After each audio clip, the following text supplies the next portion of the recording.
নির্বাচন যতই ঘনিয়ে আসছে ততই বাড়ছে রাজনৈতিক উত্তাপ। প্রচার চালানোর সময় দেশের ৯টি স্থানে এখন পর্যন্ত হামলা, সংঘর্ষ এবং প্রচারে বাধা ও হেনস্থার ঘটনা ঘটেছে। হামলা থেকে রক্ষা পায়নি জোটের প্রার্থীও। এসব ঘটনায় আহত হয়েছে অন্তত ৪০ জন।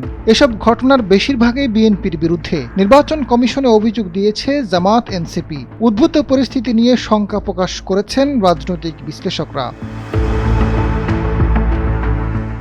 নারায়ণগঞ্জ, চট্টগ্রাম, বগুড়া, সিরাজগঞ্জ, নওগাঁ, শরীয়তপুর, ঢাকার কেরানীগঞ্জ প্রচারে বাধা ও সংঘর্ষের ঘটনা ঘটেছে। তবে নির্বাচন কমিশন বলছে অতীতের অনেক নির্বাচনের তুলনায় এবারের ভোটের মাঠের পরিবেশ এখন পর্যন্ত চমৎকার। রাজনৈতিক নেতাদের সঙ্গে যোগাযোগ করছেন, তারা পর্যবেক্ষণ ও পরামর্শ দিচ্ছেন।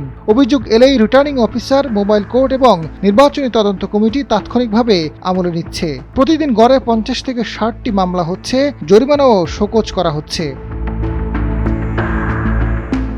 ইসির তথ্য অনুযায়ী জানুয়ারির মধ্যে ১২৮টি নির্বাচনী এলাকায় ১৪৪টি আচরণবিধি লঙ্ঘনের ঘটনায় ৯,০৫,৫০০ টাকা জরিমানা আদায় এবং ৯৪টি মামলা হয়েছে।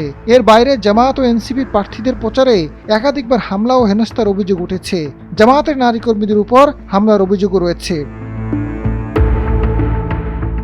সর্বশেষ মঙ্গলবার ঢাকা ৮ আসনের ১১ দলীয় ঐক্যের প্রার্থী ও এনসিপির মুখ্য সমন্বয়ক নাসিরউদ্দিন পাটোয়ারের নির্বাচনী প্রচারণার সময় রাজধানীর শান্তিনগরে হাবিবুল্লাহ বাহার কলেজে তার উপরে ডিম নিক্ষেপের ঘটনা ঘটে।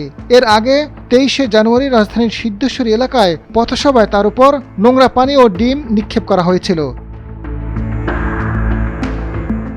এর আগে সোমবার ঢাকা ১৮ আসনে ১১ দলীয় জোটের প্রার্থী আরিফুল ইসলাম আদিব দুমকি বাজার এলাকায় পথসভা চলাকালে হামলার শিকার হয়েছেন। পটুয়াখালীর ৩ আসনে বিএনপি থেকে বহিষ্কৃত স্বতন্ত্র প্রার্থী হাসান মামুনের বিরুদ্ধে হামলা, ভাঙচুর ও হুমকির অভিযোগ করেছেন বিএনপি জোটের প্রার্থী গণ অধিকার পরিষদের সভাপতি নুরুল হক নূর।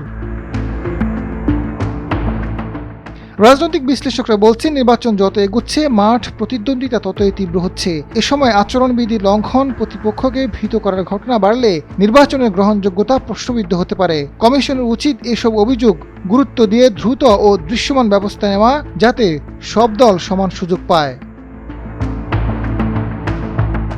আজাদ ফারুক, সময়ের আলো।